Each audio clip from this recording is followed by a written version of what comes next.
이 천지가 만물들아 함께 부르겠습니다. 이 천지가 만물들아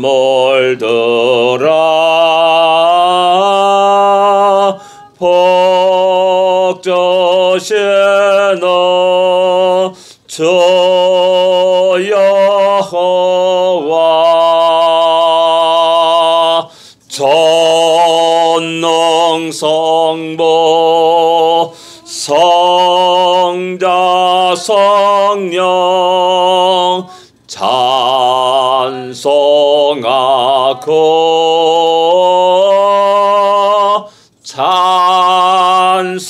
찬송하세. 아멘.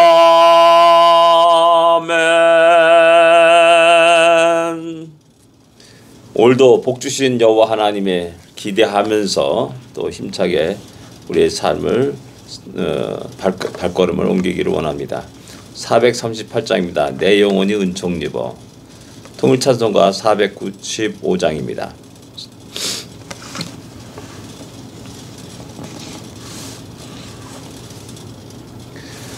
내 영혼이 은총 입어 중한 죄짐 벗겨버려 슬픔 많은 이 세상도 천국으로 화하도다.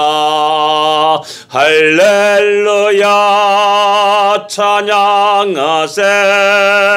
내 모든 죄 사함받고 주 예수와 동행하니 그 어디나 하늘나라. 주의 얼굴 뵙기 전에 멀리 뵈던 하늘나라. 내 맘속에 이루어지니 날로 날로 가깝도다. 할렐루야 찬양하세. 내 모든 죄 사함받고 주 예수와 동행하니 그 어디나 하늘나라. 높은 산이 거친 들이 조막이나 큰 거리나 내 주 예수 모신 곳이 그 어디나 하늘나라. 할렐루야 찬양하세. 내 모든 죄 사함받고 주 예수와 동행하니 그 어디나 하늘나라. 아멘. 주 예수와 동행하니 그 어디나 하늘나라. 오늘 하루가 주님과 동행하며 기쁨과 즐거움이 넘치는 복된 하늘나라 하루가 되기를 기도합니다. 다시 신앙 고백드리겠습니다. 전능하사 천지를 만드신 하나님 아버지를 내가 믿사오며 그 외아들 우주 예수 그리스도를 믿사오니 이는 성령으로 잉태하사 동정녀 마리아에게 나시고 본디오 빌라도에게 고난을 받으사 십자가에 못 박혀 죽으시고 장사한 지 사흘 만에 죽은 자 가운데서 다시 살아나시며 하늘에 올사 전능하신 하나님 우편에 앉아 계시다가 저리로서 산자와 죽은 자를 심판하러 오시리라. 성령을 믿사오며 거룩한 공예와 성도가 설교타는 것과 죄를 사하여 주는 것과 몸이 다시 사는 것과 영원히 사는 것을 믿사옵나이다. 아멘. 에스겔서 20장입니다. 에스겔서 20장 1절부터 5절까지만 같이 읽겠습니다. 에스겔서 20장 1절부터 5절까지 말씀입니다.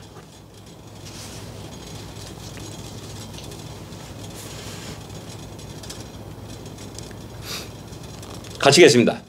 일곱째 해 다섯째 달 열째 날에 이스라엘 장로 여러 사람이 여호와께 물으려고 와서 내 앞에 앉으니 여호와의 말씀이 내게 임하여 이르시되 인자야 이스라엘 장로들에게 말하여 이르라.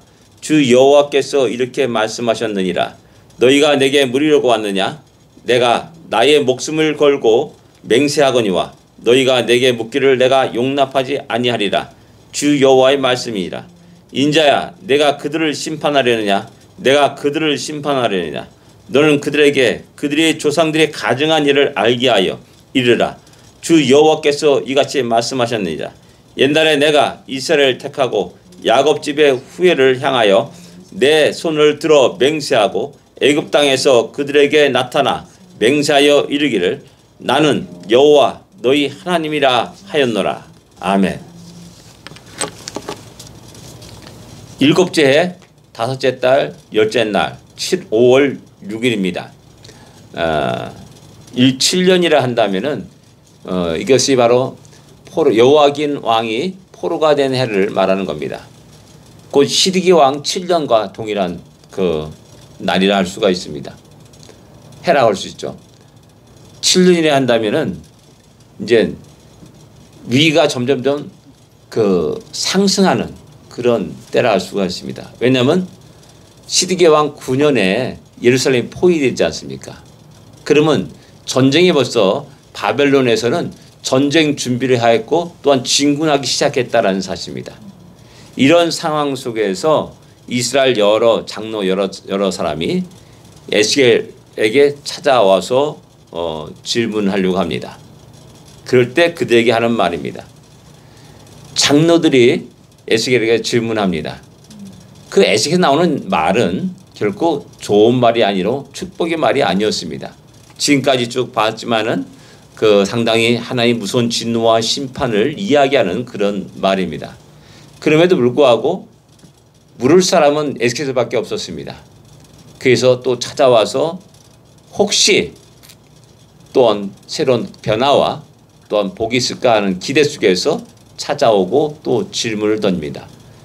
이럴 때 하나님은 그들에게 말합니다. 질문하는 것을 내가 용납지 않겠다. 내게 묻기를 내가 용납지 않겠다라고 말씀합니다.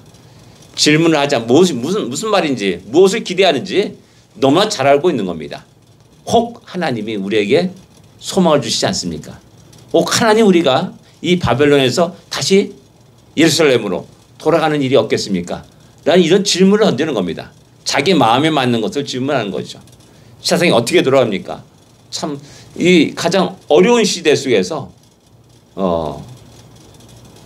당황할 수밖에 없고 또 혼란스러울 수밖에 없고 그래서 어떻게 어느 것이 살 길인가를 갖다 찾을 수밖에 없었습니다.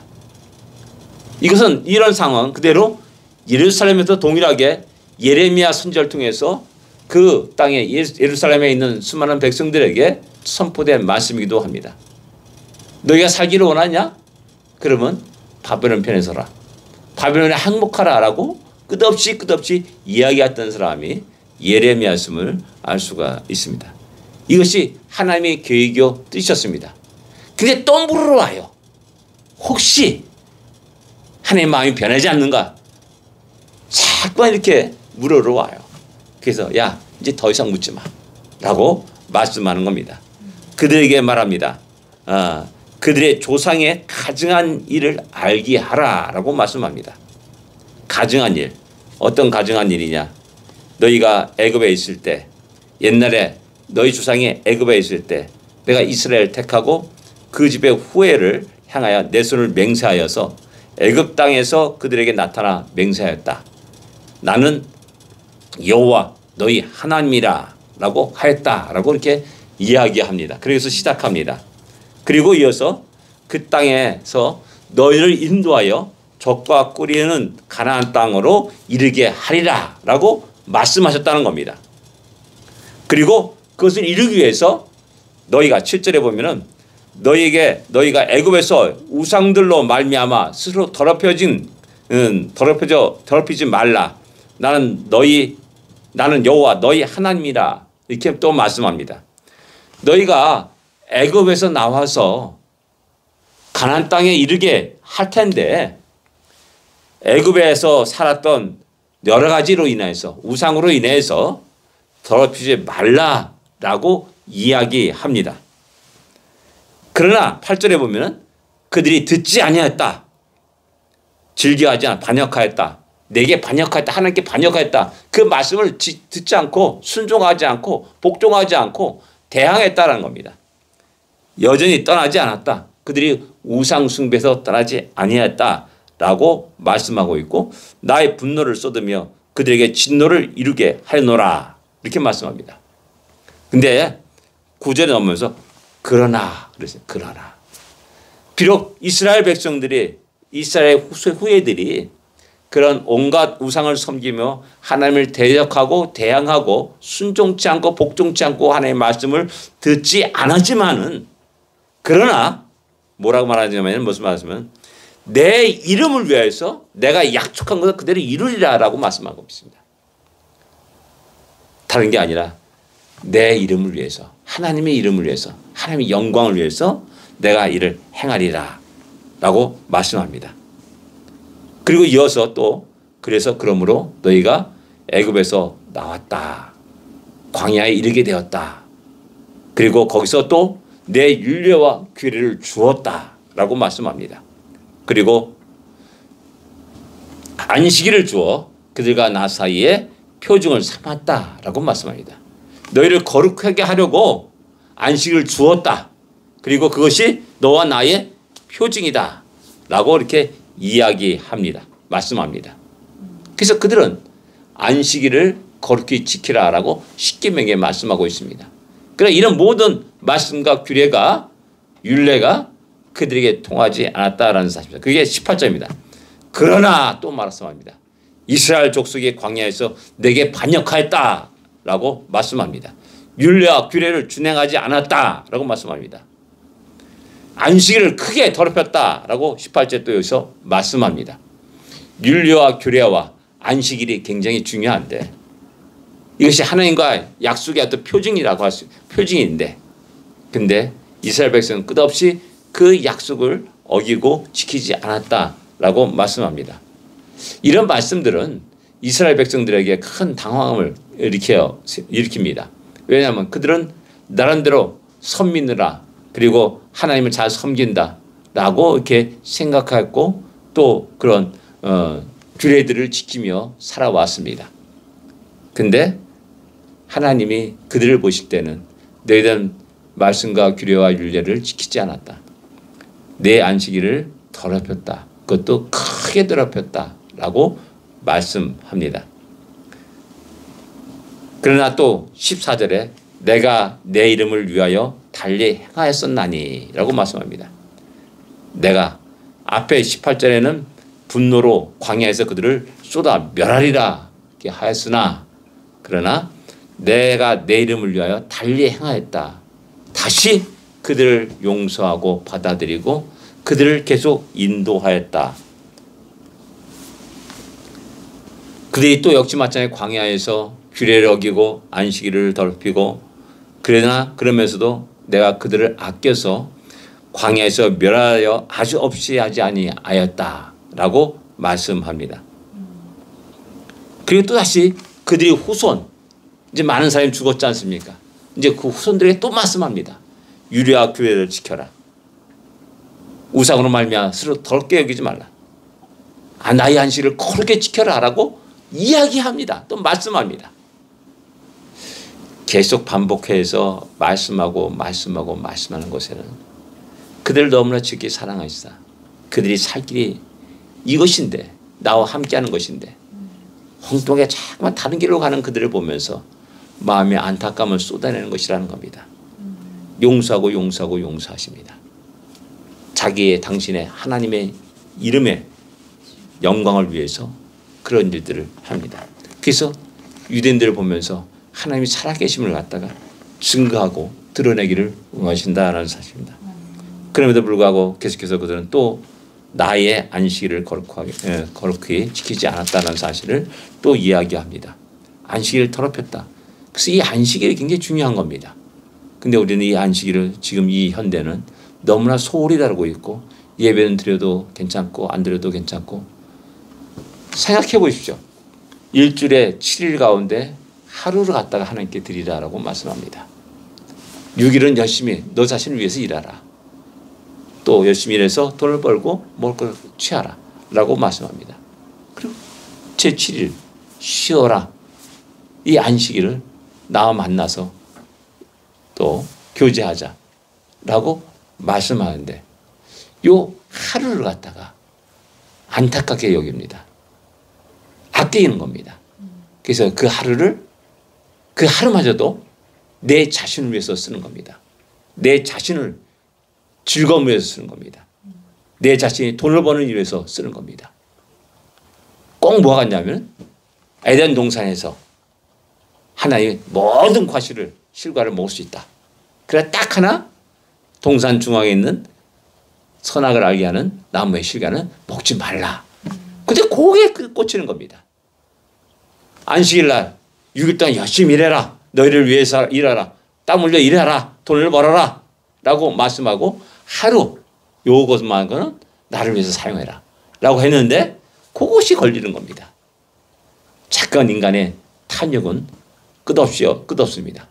그래서 끝없이 하나님이 안식일을 더럽히고 또한 주님의 윤리와 규례를 어기고 또한 하나님이 대항하고 반역하는 일들을 계속하고 있다는 사실입니다. 그리고 이어서 그들에게 다시 가나안 땅으로 그들에게 주었습니다. 여전히 그 땅에서도 역시 마찬가지로 그들은 가나안 땅에 여러 우상들을 섬기면서 무성한 나무를 보고 거기로 달려갔고 높은 곳에 올라가가지고 제물을 드렸다라고 말씀합니다. 그리고 너희가 다니는 산당이 무엇이냐 했노라. 그것을 오늘날까지 밤하라 일컫느니라 라고 말씀하면서 이야기합니다. 산당에서 온갖 음행을 저지릅니다. 우상을 섬깁니다. 하나님의 가장 무서운 진노하게 하는 그런 일들을 자행합니다. 그들을 자신 스스로를 더럽혔습니다. 그리고 또 역시 마찬가지로 하나님은 그들을 용납하지 않겠다라고 말씀하면서 그 맹세한 땅에서 쫓아내는 그리고 또 포로가 되는 고통을 당하는 죽임을 당하는 그런 형벌을 갖게 됩니다. 그러나 그럼에도 불구하고 하나님은 그들을 또 사랑하십니다. 42절에 보면 내가 내 손을 들어 너희 조상들에게 주기로 맹세한 땅 곧 이스라엘 땅으로 너희를 인도하여 드릴 때 너희는 내가 여호와인 줄 알고 이렇게 말씀합니다. 무서운 진노와 심판을 통해서 너희는 내가 여호와인 줄 알리라 라고 말씀합니다. 그리고 또 다시 한번 그들에게 은혜를 베푸시면서 너희는 내가 여호와인 줄 알리라 라는 말씀을 또다시 하십니다. 그러면서 하나님이 이런 자기에게 에스겔에 찾아온 장로에게 말씀을 합니다. 우리 자신을 돌아봐라. 너 자신을 돌아봐라. 너희가 왜 가나안 땅을 떠나서 이곳에 있느냐. 그것이 그 원인이 무엇이냐. 바로 이거다는 겁니다. 안식일을 거룩히 지키지 않았다. 안식일을 더럽혔다. 그리고 율례와 규례와 말씀들을 지키지 않았다. 하나님과 맺은 언약을 지키지 않았다. 너희 모든 삶은 끝없이 하나님을 배반하고 거역한 삶이었다는 사실을 이야기하면서 그 결과가 지금 너희가 예루살렘 가나안 땅 약속의 땅에서 떠나서 이곳에 있는 이유다라고 말씀하는 겁니다. 이런 모습은 오늘 살아가는 우리들의 모습이다 합니다. 믿음을 가지고 살아간다고 하지만은 그러나 우리는 우리 육신의 본능을 가지고 살아갈 때가 많이 있습니다.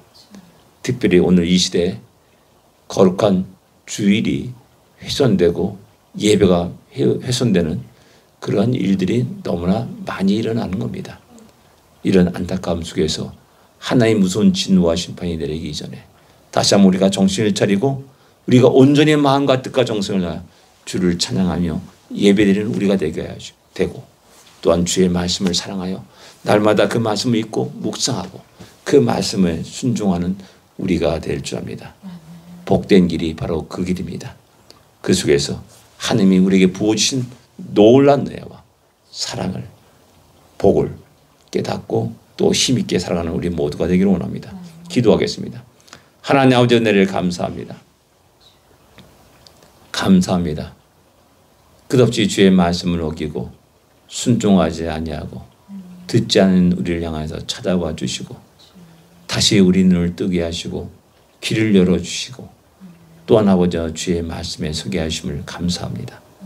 다시 한번 우리 자신의 모습을 돌아보면서 아버지 우리가 얼마나 하나님 앞에 범죄했는지 죄악된 사람인지를 깨닫게 하여 주십시고 늘 주 앞에 겸손히 무릎 꿇고 주의 자비와 긍휼을 구하는 자들이 되서도 인도하여 주시며 하나님의 사랑이 얼마나 큰지 하나님의 은혜가 얼마나 크고 놀라운지를 깨닫고 감사와 찬양과 영광을 함께 돌릴 수 있는 우리 모두가 되게 하여 주옵소서. 주일 예배를 우리가 거룩히 지킬 수 있도록 인도하여 주옵소서. 그 속에서 쏟아주는 주님의 크고 놀라운 은혜를 받고 힘있게 승리하는 주의 백성들이 되게 하여 주옵소서. 예수님으로 간절히 기도드립니다. 아멘. 하늘에 계신 우리 아버지여 이름이 거룩히 여김을 받으시오며 나라의 임하옵시며 뜻이 하늘에서 이루어진 것 같이 땅에서도 이루어지리이다. 오늘날 우리에게 일용할 양식을 주옵시고 우리가 우리에게 죄진 자를 사하여 준 것 같이 우리 죄를 사하여 주옵시고 우리를 시험에 들지 말게 하옵시며 다만 악에서 구하옵소서. 대개 나라와 권세와 영광 아버지께 영원히 싸움나이다. 아멘.